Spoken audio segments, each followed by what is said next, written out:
Hello everyone. Welcome to all of you in FFB live chemistry classes. 10th class के classes start की हैं जिसमें पहला chapter हमने सॉलिड स्टेट लिया है। तो सॉलिड स्टेट में पिछले 2 वीडियोस तुम लोगों को भेज चुके हैं जिसमें कि स्टार्टिंग पॉइंट पहला तो इंट्रोडक्शन था कि व्हाट अबाउट सॉलिड्स के बारे में, और दूसरा सॉलिड में जो क्रिस्टलाइन स्टेट होती है उसमें क्रिस्टल की स्ट्रक्चर, तो उसकी जो इकाई होती है, इकाई सेल, यूनिट सेल के बारे में हमने पिछले क्लास में बताया था। तो आज का क्लास सॉलिड स्टेट चैप्टर से ही है और आज का टॉपिक है पैकिंग इन सॉलिड।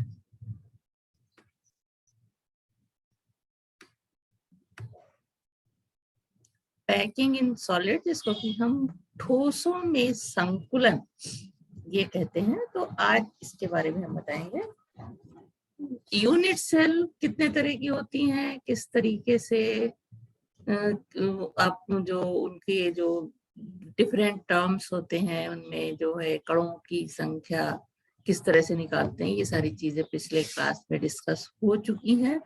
तो जिन लोगों ने नहीं देखा है उसको इससे पहले का वीडियो देख लेंगे तो ज्यादा अच्छा रहेगा। तो आज का टॉपिक है पैकिंग इन क्रिस्टल, यानी किसी ठोस क्रिस्टल के अवयवी कणों के संकुलन को स्पष्ट करने के लिए अवयवी कणों को समान आकार के कठोर गोले यानी आइडेंटिकल हार्ड स्फीयर मान लेते हैं। इन गोलों को, जैसे जो कण होते हैं यूनिट सेल में या क्रिस्टल में, परमाणु अणु या आयन, उनको हम कठोर गोले मान लेते हैं। इन गोलों को इस प्रकार से व्यवस्थित करते हैं कि उपलब्ध निश्चित स्थान में एक दूसरे को स्पर्श करते हुए अधिकतम गोले समा सके। यानी जिस तरह का क्रिस्टल स्ट्रक्चर हमें दिखाई देता है उसी तरह से हम गोलों के माध्यम से उनके पॉइंट्स को दिखाते हैं, जिससे क्या हो कि जिससे अधिकतम घनत्व का क्रिस्टल प्राप्त हो। इस प्रकार के संकुलन को निबिड या संवृत संकुलन या क्लोज पैकिंग कहते हैं। तो क्रिस्टल जालक संरचना में एक गोला जितने अनिकटस्थ गोलों द्वारा घिरा रहता है वो उसकी सह संयोजन या समन्वय संख्या या कोऑर्डिनेशन नंबर कहलाती है। प्रमुख विमीन निबिड संकुलन यानी पैकिंग इन क्रिस्टल निम्न प्रकार की होती है। पहला जो इसको एक डायग्राम के हिसाब से क्लासिफिकेशन को दिखाया है कि ठोसों में संकुलन, जिसको कि हम निबिड संकुलित संरचनाएं कहते हैं, ये 3 तरह के होते हैं। पहला एक विमीन निबिड संकुलन विद डायग्राम, अभी इसको दिखाएंगे। दूसरा होता है द्विविमीय निबिड संकुलन, यानी ये 1 डायमेंशनल, ये 2 डायमेंशनल, एंड त्रिविमीय निबिड संकुलन यानी 3 डायमेंशनल क्लोज पैकिंग। उसके बाद अब ये बीच का जो 2 डायमेंशनल क्लोज पैकिंग है या द्विविमीय निबिड संकुलन, ये 2 तरह का होता है। द्विविमीय वर्गाकार निबिड संकुलन और दूसरा होता है द्विविमीय षटकोणीय निबिड संकुलन। दूसरी तरफ ये 3 डायमेंशनल जो त्रिविमीय निबिड संकुलन है, ये 2 प्रकार का होता है। द्विविमीय वर्गाकार निबिड संकुलन, जिसको कि परतों में त्रिविमीय संकुलन के हिसाब से समझाया जाता है, और दूसरा होता है द्विविमीय षटकोणीय निबिड संकुलन, इसको भी परतों में त्रिविमीय संकुलन से समझाते। अब ये भी 2 प्रकार का होता है। ये दूसरे प्रकार का जो है ये 2 प्रकार का होता है। पहला है प्रथम परत पर द्वितीय परत की स्थापना, और दूसरा प्रकार होता है द्वितीय परत पर तीसरी परत की स्थापना। अब ये भी 2 तरह का होता है, षटकोणीय निबिड संकुलन और घनीय निबिड संकुलन। तो पूरा क्लासिफिकेशन इस तरह से है, इसको देख सकते हो, नोट कर सकते हो, और उसके बाद हम 1 बाय 1 इसको आगे देखेंगे। कुछ जानकारी होनी चाहिए इस क्रिस्टल्स के बारे में, जिसने पहला अभी बताया कोऑर्डिनेशन नंबर या उप सह संयोजन या समन्वय संख्या। किसी जालक में एक परमाणु के चारों ओर उपस्थित निकटवर्ती परमाणुओं की संख्या क्या कहलाती है? कोऑर्डिनेशन नंबर या उपसह संयोजन संख्या। ये क्रिस्टल जालक की प्रकृति पर निर्भर करती है। अतः सरल घनी काय केंद्रीय घनी तथा फलक केंद्रित घनी एकक कोशिका में इसका मान क्रमशः 6, 8 और 12 होता है। यानी सरल घनी कोशिका में कोऑर्डिनेशन नंबर किसी भी परमाणु का 6 होता है और उसके बाद काय केंद्रित घनी में 8 होता है। फलक केंद्रीय घनी एकक कोशिका में कोऑर्डिनेशन नंबर किसी भी एटम का 12 होता है। आयनिक क्रिस्टलों में किसी एक आयन के चारों ओर विद्यमान विपरीत आवेशित आयनों की संख्या सह संयोजन संख्या कहलाती है। तो ये स्टार्टिंग पॉइंट है, एक बार फिर देख सकते हैं। ठोसों में संकुलन किसी ठोस क्रिस्टल के अवयवी कणों को संकुलन को स्पष्ट किसी ठोस क्रिस्टल के अवयवी कणों के संकुलन को स्पष्ट करने के लिए अवयवी कणों को समान आकार के कठोर गोले मान लेते हैं। इन गोलों को इस प्रकार व्यवस्थित करते हैं कि उपलब्ध निश्चित स्थान में एक दूसरे को स्पर्श करते हुए अधिकतम गोले समा जाएं, जिससे कि अधिकतम घनत्व का क्रिस्टल प्राप्त हो।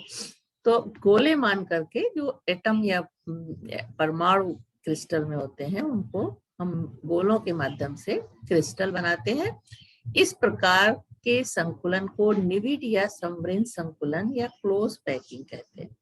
क्रिस्टल जालक संरचना में एक गोला जितने अन्य निकटस्थ गोलों द्वारा घिरा रहता है वो उसकी सह संयोजन या समन्वय संख्या कहलाती है। इसका क्लासिफिकेशन अभी दिखाया किस तरह से करते हैं।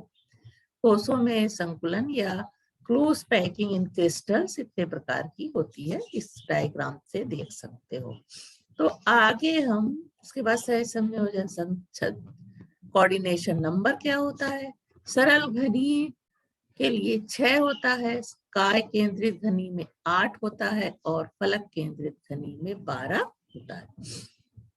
अब आते हैं हम एक विमी। अब जो क्लासिफिकेशन दिखाया था उसमें एक विमी, दो विमी, ये इस तरह से बताया था।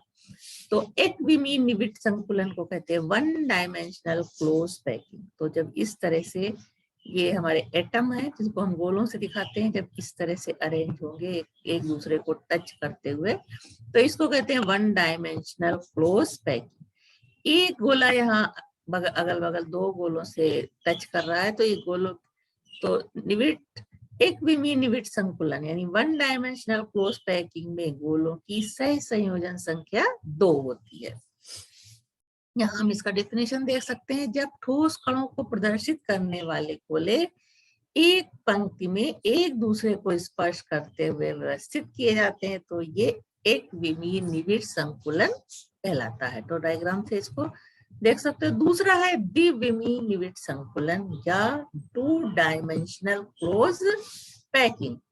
द्विविमीय निविड संकुलन संरचना निविड संकुलित गोलों की पंक्तियों को एक साथ व्यवस्थित करके प्राप्त की जाती है। इसे ये 2 प्रकार से व्यक्त किए जा सकते हैं। पहला द्विविमीय वर्ग निविड संकुलन यानी स्क्वायर में जब क्रिस्टल की संरचना होगी तब इसको कहेंगे 2 डायमेंशनल स्क्वायर क्लोज पैकिंग।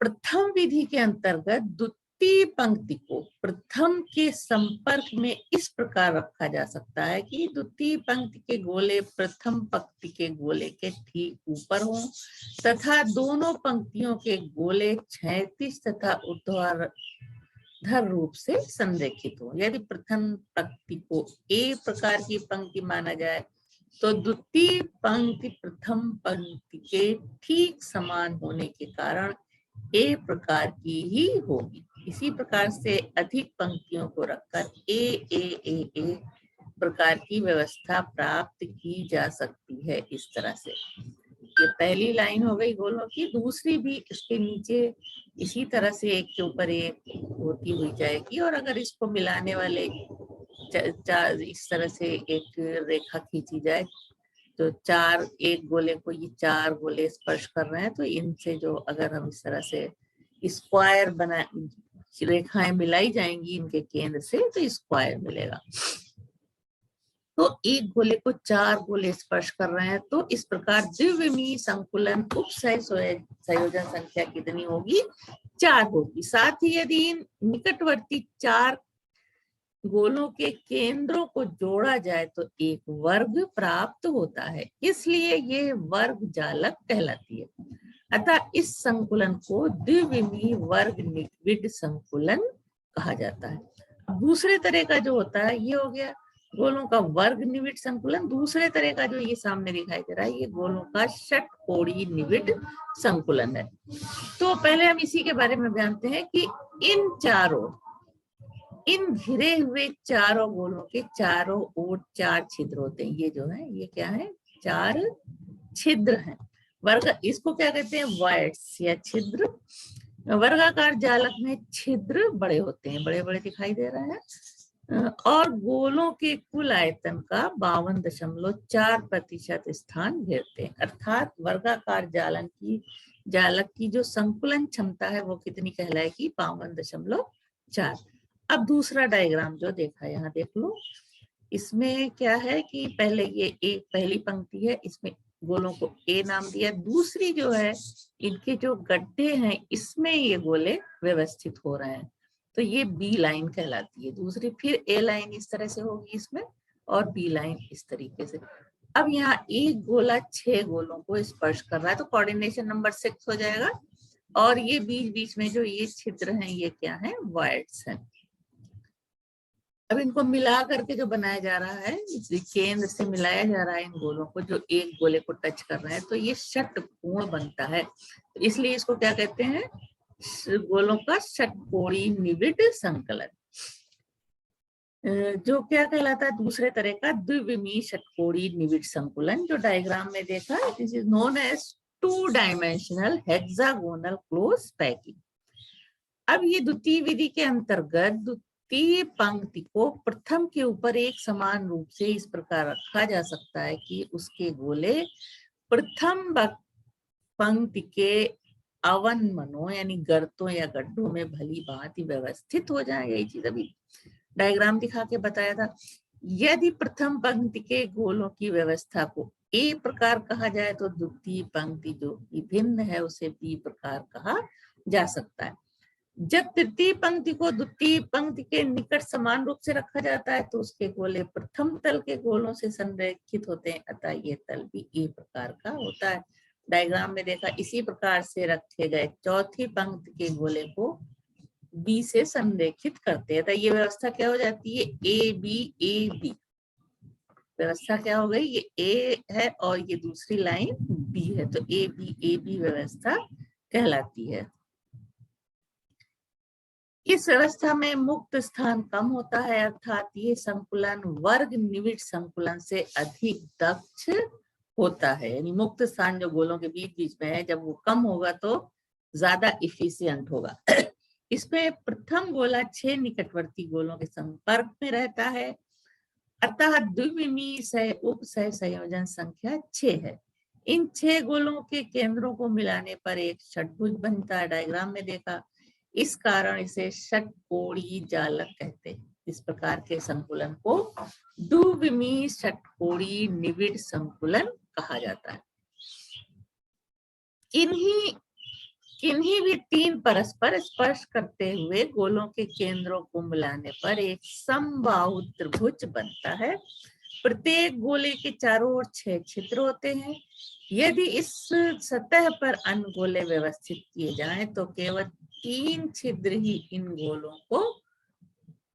गोलों से ढके जा सकते हैं। षटकोणीय जालक में संकुलन क्षमता 60.4% होती है।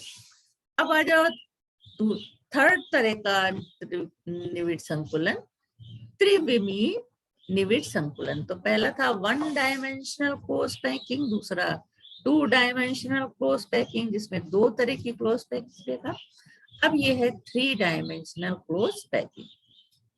या त्रिविमीय निविड़ संकुलन। क्रिस्टलों की वास्तविक ज्यामिति त्रिविमीय होती है। क्रिस्टलों की वास्तविक ज्यामिति त्रिविमीय होती है। त्रिविमीय संरचना द्विमीय परतों को एक के ऊपर एक व्यवस्थित करके प्राप्त की जाती है। ये 3 तरह के होते हैं। पहला है द्विविमीय वर्ग निविड़, यानी जो वर्ग बनाता होगा, द्विविमीय वर्ग निविड़ संकुलित परतों से त्रिविमीय निविड़ संकुलन, यानी 2 डायमेंशनल जो स्क्वायर परत बन रही थी सेकंड उसमें देखा था, उनकी परतों का आपस में जो एक दूसरे के ऊपर, जैसे ये स्क्वायर बना रहे हैं ये गोले मिलकर के इस तरह से, तो ये स्क्वायर एक के ऊपर एक इस तरह से व्यवस्थित किए जाए तो जो संरचना मिलती है वो कहलाती है 3 dimensional close packing from 2 dimensional square close packed layer. तो ये लेयर जो है 2 डायमेंशनल क्लोज पैक्ड लेयर है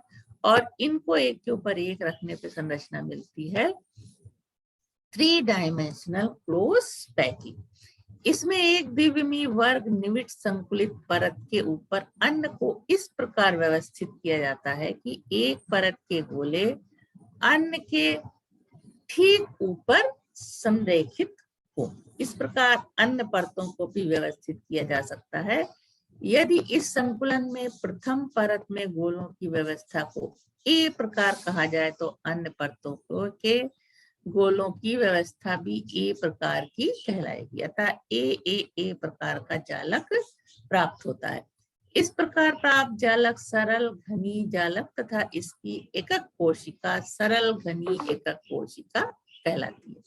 अब 3 डायमेंशनल में दूसरा प्रकार है द्विविमीय षटकोणीय निविड़ संकुलित परतों से त्रिविमीय निविड़ संकुलन, यानी इसमें जो संकुलित परतें होंगी वो 2 डायमेंशनल हेक्सागोनल होंगी। तो क्या कहेंगे खुद 3 dimensional close packing from 2 dimensional hexagonal close packed layer. इसे भी एक द्विविमीय परत को अन्य के ऊपर व्यवस्थित करके प्राप्त किया जाता है। तो इस तरह से ये भी 2 प्रकार का होता है। पहला, द्वितीय परत को प्रथम परत के ऊपर रखना, placing second layer over the first layer. यदि एक द्विविमीय षटकोणीय निविड़ संकुलित परत ए को अन्य के ऊपर इस प्रकार व्यवस्थित किया जाए जिससे द्वितीय परत के गोले प्रथम परत के गोलों के जो अवनमन है या गर्त है में उनमें स्थित हो, तो स्पष्ट रूप से ये अधिक प्रभावशाली या मोर एफिशिएंट पैकिंग प्राप्त होता है। दूसरी परत में गोलों के भिन्न प्रकार संरेखित होने के कारण इसे बी प्रकार कहते हैं। द्वितीय परत के गोलों द्वारा सभी त्रिकोणीय रिक्तियां नहीं ढकती। जब द्वितीय परत का गोला प्रथम पंक्ति के ऊपर स्थित होता है तो इसे चतुष्फल की रिक्तियां, यानी जो रिक्ति होती है उसको टेट्रागोनल कहते हैं, क्योंकि जब इन 4 गोलों के केंद्रों को मिलाया जाता है तब एक चतुष्फलक बनता है, जिसको टी से अंकित किया गया है। ऐसी रिक्ति को यहाँ पे ये देख सकते हो, ये प्रथम पंक्ति है ए, दूसरी पंक्ति बी। अब इसके ऊपर इसी तरह की जो ये पहली लेयर है और ये दूसरी लेयर है, इसके ऊपर इसको इस तरह से रखा जाता है। तो ए बी लेयर है, ये ए बी प्रथम पंक्ति लेयर, उसके ऊपर इस तरह से ये दूसरी पंक्ति की लेयर है जो कि ये सेम है दोनों, लेकिन एक के ऊपर एक रखने पे इस तरह से यहाँ पे ये इसके वाइड को ढकती है जो पहली परत में बना था, टेट्रागोनल वाइड से ये, और अब इसके भी ऊपर रखे जाने से ये वाइड बनते हैं जिसको आर्थोगोनल वाइड्स या षटकोणी, ये टेट्रागोनल है और ये षटकोणी यानी ऑक्टाहेड्रल वाइड्स बनते हैं। तो ये जो डार्क सर्किल से दिखाया है ये प्रथम लेयर है और जो ये हल्के सर्किल से दिखाया है उसी तरह का है, जैसे ए बी लेयर है ये, इसी तरह से ये ए ये बी, इसके ऊपर इसको रखने से टेट्रागोनल और आर्थोगोनल वाइड्स मिलते हैं। इसको और दूसरी तरह से इस तरह से रख सकते हैं कि ये परत ए है और इसके ऊपर परत बी इस तरह से रखा गया है। तो यहाँ इनके बीच में जो रिक्तियां हैं वो ऑक्टाहेड्रल वाइड्स कहलाती हैं। तो ये क्या है, प्रथम परत के गोलों ए पर दूसरी परत के गोलों के लिए रिक्ति टी और ओ, और यहाँ क्या है, द्वितीय परत के गोलों की रिक्ति ओ को अलग से यहाँ पे दिखाया गया है। तो ये वही चीज है, ये पहली परत है और उसके ऊपर जब ये गोले रखे जा रहे हैं तो ये ओ जो है वो उसको यहाँ पे अलग से दिखाया गया। तो इन दोनों डायग्राम को ध्यान से देखो तो इस प्रकार की पैकिंग समझ में आएगी।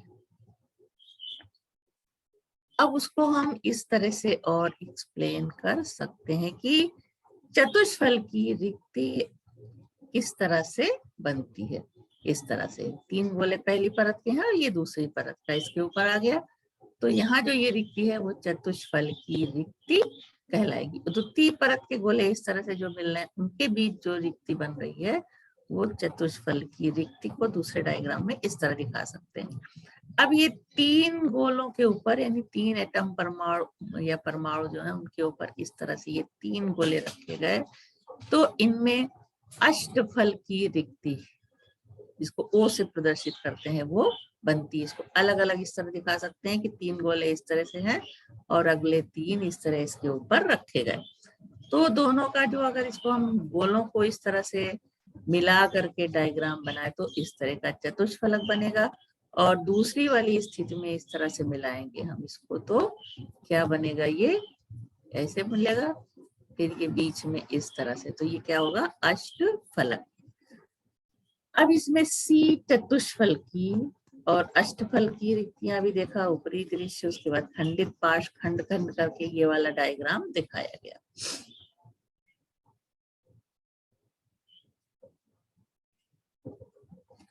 कुछ अन्य स्थानों पर द्वितीय परत की त्रिकोणीय रिक्तियां प्रथम परत की त्रिकोणीय रिक्तियों के ऊपर द्वितीय परत की त्रिकोणीय रिक्ति उपस्थित होती है।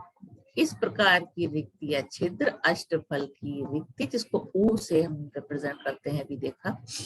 अतः स्पष्ट है कि द्वितीय परत को स्थापित करने पर 2 प्रकार की रिक्तियां टेट्रागोनल एंड ऑर्थोगोनल यानी टी तथा ओ उत्पन्न होती हैं। इन दोनों प्रकार की रिक्तियों की संख्या निविड़ संकुलित गोलों की संख्या पर निर्भर करती है। माना कि निविड़ संकुलित गोलों की संख्या n है, तब जनित अष्टफल की रिक्तियों की संख्या इज इक्वल टू n तथा जनित चतुष्फल की रिक्तियों की संख्या 2n होगी, जस्ट डबल होगी। अब आ जाते हैं दूसरे प्रकार से, तृतीय परत को द्वितीय परत पर रखना, placing of third layer over the second layer. अब ये भी 2 प्रकार से संभव है। 2 प्रकार की त्रिमीय संकुलित संरचना प्राप्त होगी। पहली, चतुष्फल की रिक्तियों का आच्छादन। द्वितीय परत की चतुष्फल की रिक्तियों को तृतीय परत के गोलों द्वारा आच्छादित किया जा सकता है। इस स्थिति में तृतीय परत के गोले प्रथम परत के गोलों के साथ पूर्णतः संरेखित होते हैं। इसमें तृतीय परत के गोलों को द्वितीय परत के उन छिद्रों पर व्यवस्थित करते हैं जिससे कि तृतीय परत का प्रत्येक गोला प्रथम परत के गोले पे पड़े। ऐसी अवस्था में प्रथम तथा द्वितीय परत बिल्कुल समरूप होती है। इस तरह से देख सकते हो, ये द्वितीय परत है, ये प्रथम परत है और ये तृतीय परत है।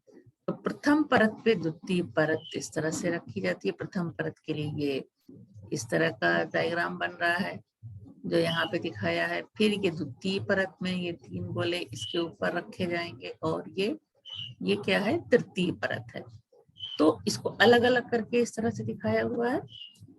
गोलों के निविड़ संकुलन की इस अवस्था को गोलों के संकुलन की ए बी अवस्था कहलाते हैं। ये पहली जो तीसरी परत है उसमें एक व्यवस्था है और दूसरी बी कहलाती है। तो ये पहले की तरह तीसरी परत, प्रथम परत है, ये प्रथम परत के तरह ही तीसरी परत है। तो ये ए हो गया और बीच वाली बी हो गई। अब इसका डायग्राम जब खींचा जाएगा तो इस तरह से आएगा। ये व्यवस्था क्या कहलाती है, A B A B A B ए।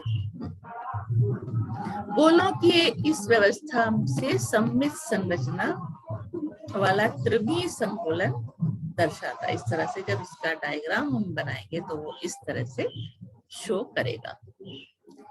इसकी षटकोणीय सममित होने के कारण ये व्यवस्था षटकोणीय निविड़ संकुलन कहलाती है। इसमें गोले जो होते हैं ये षटकोणीय नहीं होते, बल्कि जब इनका क्रिस्टल मिलता है और इनकी रेखाओं को इस तरह से मिलाया जाता है तब षटकोण बनता है। इसलिए ये व्यवस्था क्या कहलाती है? षटकोणीय निविड़ संकुलन। इसकी संकुलन क्षमता 74% है तथा 26% स्थान रिक्त होता है। ये संरचना कहाँ पाई जाती है? जिंक में, मैग्नीशियम, बेरिलियम, मैंगनीज आदि में। दूसरे तरह का है इसमें अष्टफल की रिक्तियों का आच्छादन। इसमें तीसरी परत सी को दूसरी परत बी के ऊपर इस प्रकार व्यवस्थित करते हैं कि तृतीय परत के गोले अष्टफल की सी में समावेशित हो जाएं। ये दूसरा डायग्राम जो था ये इसमें तीसरी परत सी को दूसरी परत बी के ऊपर इस प्रकार व्यवस्थित करते हैं कि तृतीय परत के गोले अष्टफल की रिक्तियों सी में समावेशित हों तो घनी निविड़ संकुलन प्राप्त होता है। संकुलन की ये व्यवस्था एबीसी प्रकार की संकुलन कहलाती है। इस व्यवस्था में पहली तथा चौथी परत समरूप होती है। इस व्यवस्था से घनी सममित प्राप्त होती है, इसलिए इसे घनी निविड़ संकुलन कहते हैं या सीसीपी कहते हैं। इस व्यवस्था में घन इकाई के प्रत्येक फलक के केंद्र पर भी एक गोला होता है, इसलिए इस व्यवस्था को फलक केंद्रित घन संरचना भी कहते हैं। इसकी संकुलन क्षमता भी 74% है तथा 26% स्थान रिक्त रहता है। ये संरचना कॉपर AgPtNiAu में पाई जाती है। इस तरह से यहाँ ये सी परत है, चतुर्थ परत है, इसको भी हम सी कहते हैं। उसके बाद ये तृतीय परत, द्वितीय सी ABC है, ये ए पहली परत, प्रथम परत, फिर ये द्वितीय परत बीच में इसमें आती है इस तरह से, फिर ये तृतीय परत, और ये उसको दूसरी तरह डायग्राम में हम इस तरह से दिखा सकते हैं घनी निविड़ संकुलन की। इसमें ए जो कि प्रथम परत है, एक गोला यहाँ पे दिखाया है, फिर ये द्वितीय परत में इस तरह की व्यवस्था, इसको बी कहते हैं। तृतीय परत इस तरह से व्यवस्थित होते हैं गोले, और उसके बाद ए यानी ये दोनों सेम होते हैं, और ये दोनों इसके ऊपर इसको फिट कर दे, उसके बाद इनको भी ला करके यहाँ जोड़ दे तो संरचना इस तरह की मिलती है। तो ये इसका डायग्राम है घनी निविड़ संकुलन यानी सीसीपी संरचना का डायग्राम है। उसके बाद चौथे तरह की जो संकुलन है वो है अंता केंद्रित घनी संकुलन, या जिसको हम कहते हैं बॉडी सेंटर्ड क्यूब पैकिंग। इस तरह से ये आयंस में, इस तरह की जो आयंस वाले ठोस होते हैं उनमें मिलती है। धातु क्रिस्टलों में एक अन्य प्रकार की संकुलन व्यवस्था पाई जाती है जिनको अंता केंद्रित घनी संकुलन कहते हैं। इस व्यवस्था में पहली परत के गोले परस्पर स्पर्श नहीं करते। ये पहली परत है जिसके गोले परस्पर स्पर्श नहीं कर रहे, लेकिन दूसरी परत है इसके गोले परस्पर स्पर्श कर रहे हैं। दूसरी परत के सभी गोले पहली परत के सभी रिक्त स्थानों में समावेशित होते हैं तथा तीसरी परत के गोले पहली परत के गोलों के ठीक ऊपर रहते हैं। डायग्राम इसका इस तरह से होता है। ये जो क्रिस्टल या जो क्रिस्टल आयनों से बने होते हैं, जैसे सोडियम, पोटेशियम, रुबिडियम, सीजियम, इस तरह के की धातुओं में इस तरह का संकुलन पाया जाता है। इस अवस्था में सह संयोजन क्षमता 8 होती है क्योंकि हर गोला 8 दूसरे एटम से घिरा है। अब कुछ फैक्ट हैं इस पे। 2 प्रकार की व्यवस्थाओं HCP तथा FCC या CCP में प्रत्येक गोला अन्य 12 गोलों के द्वारा घिरा रहता है। यहाँ देख सकते हो एक गोला है, एक इतने घेरे हैं, बाकी इनको भी जब इसके इधर से एक को नीचे से और एक ऊपर से फिट किया जाएगा तो ये गोला 12 गोलों द्वारा घिरा होगा। 6 गोले तो इस गोले को इसी तल में स्पर्श करते हैं और 3-3 गोले दोनों निकटवर्ती सतहों के होते हैं। इस प्रकार दोनों व्यवस्थाओं में प्रत्येक गोले की उप संयोजन संख्या क्या होती है? 12। पोलोनियम सरल घनी जालक के रूप में क्रिस्टलित होने वाली एकमात्र धातु पाई जाती है। अब आ जाओ अंतराकाशी छिद्र, जो बीच बीच में छिद्र दिखाया था, जिसको वाइड्स बता रहे थे, जो गोलों के परस्पर स्पर्श करने से जो रिक्त स्थान होता है वो क्या कहलाता है? इंटरस्टिशियल वाइड्स या इंटरस्टिशियल होल्स या अंतराकाशी छिद्र या अंतराकाशी रिक्तियां। निविड़ संकुलन जालक के अध्ययन से ये ज्ञात हो चुका है कि निविड़ संकुलित संरचना में जब गोले एक दूसरे को स्पर्श करते हैं तो इनके बीच निश्चित ही कुछ स्थान रिक्त रह जाता है। ये रिक्त स्थान अंतराकाशी छिद्र या अंतराकाशी रिक्तियां कहलाते हैं। उदाहरण, HCP और CCP दोनों में 26% स्थान रिक्त रह जाता है। वास्तव में गोले एक दूसरे को कुछ निश्चित बिंदुओं पर स्पर्श कर सकते हैं। ये स्थान जो निविड़ संकुलन व्यवस्था के बीच रिक्त कहता है, इसे रिक्त, वाइड या होल या अंतराकाश कहते हैं। गोलों के निविड़ संकुलन यानी ठोसों के संकुलन या पैकिंग इन सॉलिड्स में 3 प्रकार की अंतराकाशी रिक्तियां होती हैं। पहली कहलाती है त्रिकोणीय छिद्र या रिक्तियां, दूसरी चतुष्फल की छिद्र या रिक्तियां, तीसरी है षटफल की छिद्र या रिक्तियां। तो त्रिकोणीय छिद्र या रिक्तियां क्या कहलाती है? ट्राइगोनल होल्स या वाइड्स। गोलों के निविड़ संकुलन में 3 परस्पर स्पर्श करने वाले गोलों के केंद्र पर ये जो रिक्ति बनती है, यानी 3 गोले जब इस तरह से स्पर्श करेंगे तो इनके बीच में जो ये रिक्ति बनेगी ये क्या कहलाती है? ट्राइगोनल होल्स या वाइड्स। क्योंकि तीनों गोले परस्पर एक ही स्थान पर स्पर्श करते हैं अतः इनके मध्य रिक्त स्थान रह जाता है जो समबाहु त्रिभुज के केंद्र पर होता है।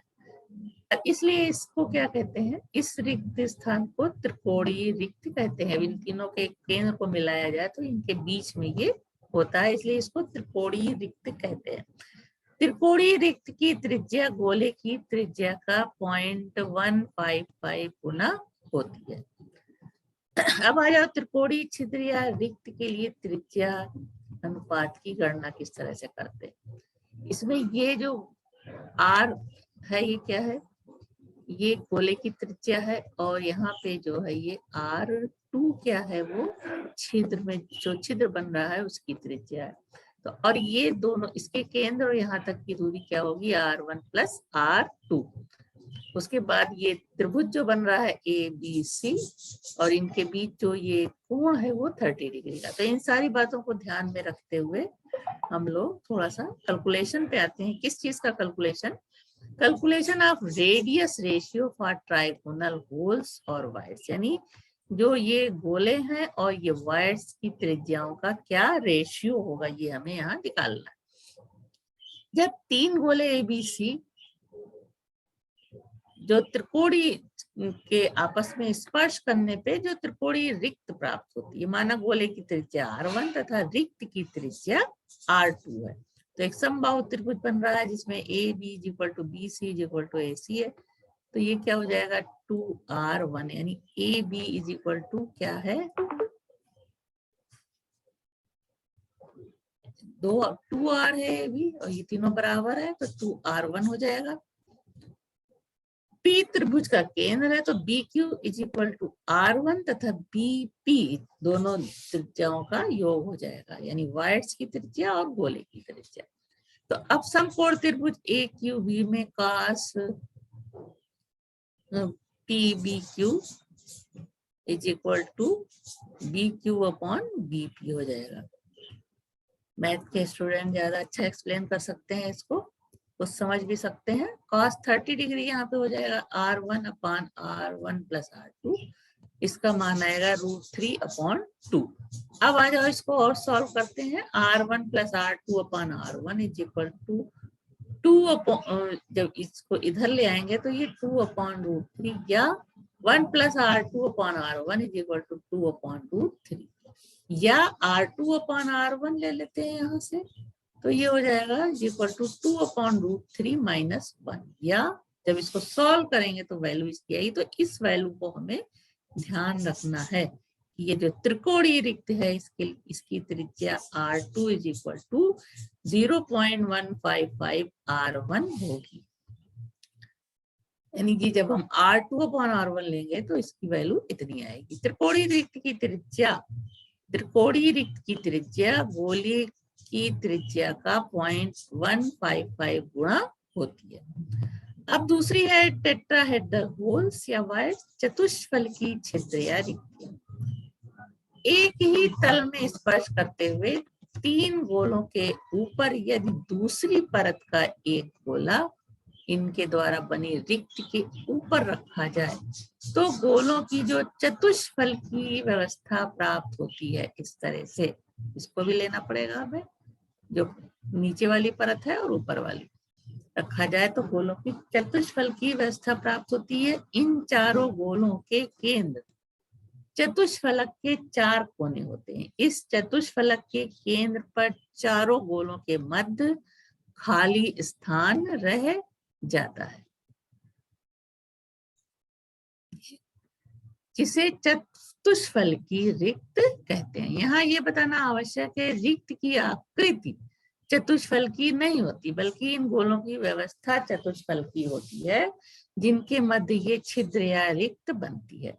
निविड़ संकुलन व्यवस्था में एक गोला ऊपरी तथा निचली सतह के 3 गोलों के संपर्क में होता है, अतः प्रत्येक गोला 2 चतुष्फल की छिद्र बनाने में प्रयुक्त होता है। इस तरह से एक इधर और एक यहाँ।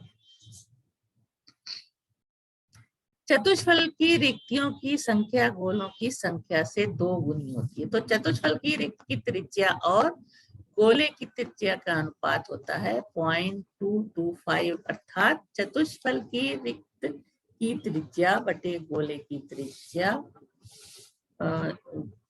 Is equal to 0.225।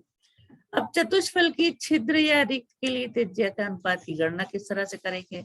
Calculation of radius ratio for tetrahedral wires. इसके लिए जो ये 3 गोले हैं ए बी और सी, चतुष्फल की रिक्तियां, इसमें 3 गोले त्रिभुज का आधार बनाते हैं। कौन से? ए बी और सी, जबकि चौथा गोला शीर्ष किनारे पर पड़ा रहता है।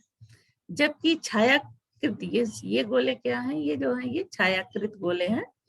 छायाकृत गोला चतुष्फल की रिक्त प्राप्त करता है। माना कि चतुष्फल की फलक की लंबाई a तथा रिक्त गोला और साधारण गोले की त्रिज्या है उसी तरह से R1 R2 है। तो ये त्रिभुज जो बन रहा है ABC, इससे हम लेंगे ABC में AB स्क्वायर क्या हो जाएगा? AC square plus BC square, जिसमें AB क्या है? फलक विकर्ण। जबकि AC और BC किनारों की लंबाई a है, तो अब AC और BC की जगह a स्क्वायर हो जाएगा ये। तब AB is equal to square to the power half is equal to a√2। क्योंकि गोले ए बी एक दूसरे को स्पर्श करते हैं तो फलक विकर्ण ए बी क्या हो जाएगा? 2R2। तो 2R2 is equal to a√2 या R2 is equal to 1/√2a। अब त्रिभुज ABD कौन सा है?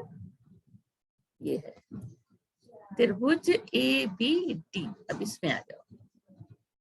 त्रिभुज ABD में AD काय विकर्ण को व्यक्त करता है, तो उसके लिए ये फॉर्मूला यूज होगा। AD is equal to under root AB square plus BD square. सबकी वैल्यूज रखा तो आया, और सॉल्व किया तो आया a√3। यानी सहभाजित गोले एक दूसरे को स्पर्श करते हैं तो AD is equal to 2R1 plus 2R2 हो जाएगा। और फाइनली हम सॉल्व करेंगे तो सारी चीजें देखते जाओ। तो फाइनली हमको क्या मिलेगा? R1 upon R2 is equal to this, and final value क्या आएगी? 0.225। तो ये पूरा किस तरह से सॉल्व हो रहा है ये सामने तुम्हारे आ रहा है। इसको आप लोग नोट करें विद डायग्राम, किस तरह से कैलकुलेशन करते हैं। इसे हम धीरे चला रहे हैं और आप इसको नोट करिए अपनी कॉपी में समझते हुए।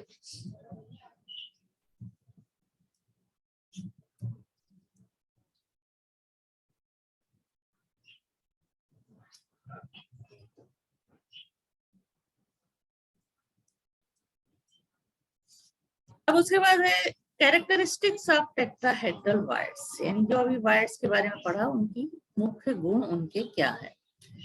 रिक्ति का आकार गोले के आकार के सापेक्ष काफी छोटा होता है। किसका? कैरेक्टर जो टेट्राहेड्रल वायर्स होते हैं, गोले का आकार बहुत बड़ा होने पर रिक्ति का आकार अधिक होगा। चतुष्फल की रिक्ति के लिए रिक्ति की त्रिज्या तथा गोले की त्रिज्या का अनुपात क्या होता है? 0.225:1। चतुष्फल की रिक्तियों को उपसय संयोजन, चतुष्फल की रिक्तियों की उपसय संयोजन संख्या 4 होती है। चतुष्फल की रिक्तियां ये सूचना नहीं देती कि रिक्ति की आकृति चतुष्फल की है, परंतु रिक्तियां बनाने वाले 4 गोले चतुष्फल के रूप में व्यवस्थित रहते हैं। यानी रिक्तियों की जो संरचना है वो चतुष्फल की नहीं होती, रिक्तियां बनाने वाले 4 गोले चतुष्फल की रूप में व्यवस्थित होते हैं। सीसीपी तथा एफसीसी व्यवस्थाओं में प्रत्येक गोला इसके ऊपर की परत के 3 गोलों तथा इसके नीचे की परत के 3 गोलों के साथ संपर्क में होता है। इस कारण प्रति गोला 2 चतुष्फल की रिक्तियां होती हैं, अतः कुल चतुष्फल की रिक्ति की संख्या गोलों की संख्या की 2 गुनी होती है। अब चतुष्फल की रिक्तियों की वास्तविक आकृति त्रिभुजाकार होती है, लेकिन रिक्तियों के चारों ओर गोलों का विन्यास चतुष्फल की होता है। क्लियर हो गया? अष्टफल, अब आ जाओ अष्टफल की छिद्र या रिक्तियां या ऑक्टाहेड्रल होल्स या वायर्स। गोलों के निविड़ संकुलन से इस प्रकार की रिक्ति ऐसे 6 गोलों के स्पर्श करने से बनती है जिनके केंद्र एक अष्टफलक के कोनों पर होते।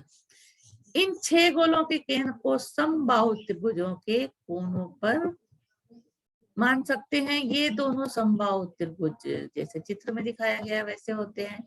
प्रत्येक गोले के लिए एक अष्टफल की रिक्ति होती है, अर्थात अष्टफल की रिक्तियों की संख्या गोलों की संख्या के समान होती है। इस तरह से ये 3 जो ये प्रथम परत की गोले हैं उनके ऊपर इस तरह से 3 गोले व्यवस्थित कर दिया जाए तो जो संरचना प्राप्त होती है वो इस तरीके की प्राप्त होती है। इसको क्या कहते हैं? निविड़ संकुलन अवस्था में ये जो बीच में वॉइड बनता है, ये जगह जो रिक्त स्थान है, तो वो किस संरचना के बनने से बनता है? जिसको कि हम अष्टफलक बनता है, तो इसके द्वारा जो रिक्ति होती है उसको हम अष्टफल की रिक्त कहते हैं।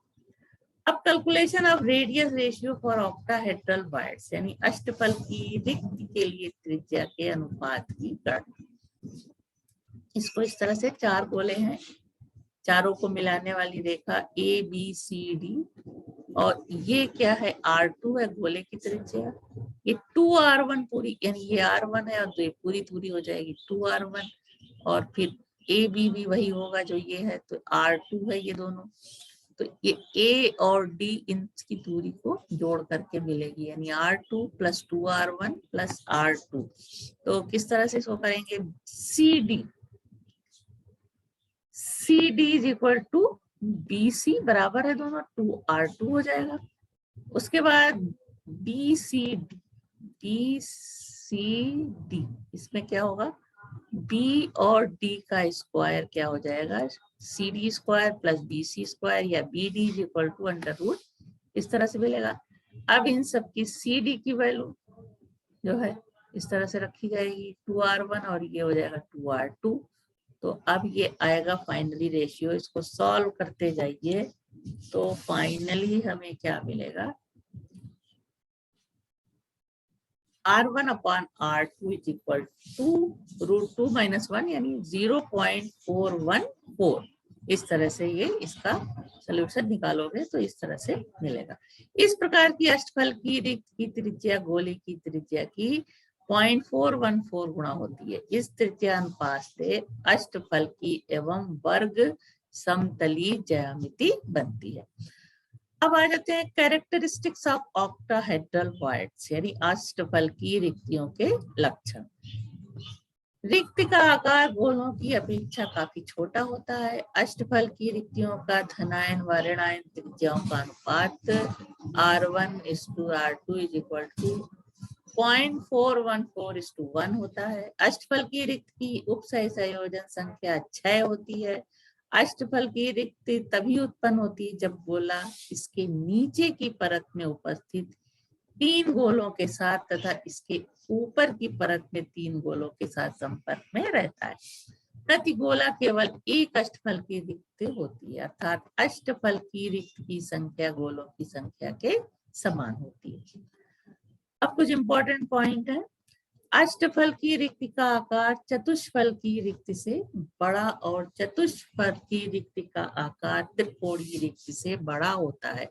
इस पॉइंट को, ये इंपॉर्टेंट पॉइंट्स हैं जिन्हें आपको नोट करना है। अष्टफल की रिक्ति का आकार चतुष्फल की रिक्ति से बड़ा और चतुष्फल की रिक्ति का आकार त्रिकोणीय रिक्ति से बड़ा होता है। प्रत्येक प्रकार की रिक्ति का आकार गोलों के आकार के अनुपात में होता है। उसके बाद निविड़ संकुलित संरचना में अष्टफल की रिक्ति की त्रिज्या गोले की त्रिज्या की 41.4% होती है, अर्थात अष्टफल की रिक्ति की त्रिज्या बटे गोले की त्रिज्या का मान होता है 0.414। यदि निविड़ संकुलित गोलों की संख्या n है तो अष्टफल की रिक्तियों की संख्या n होगी और चतुष्फल की रिक्तियों की संख्या 2n होगी।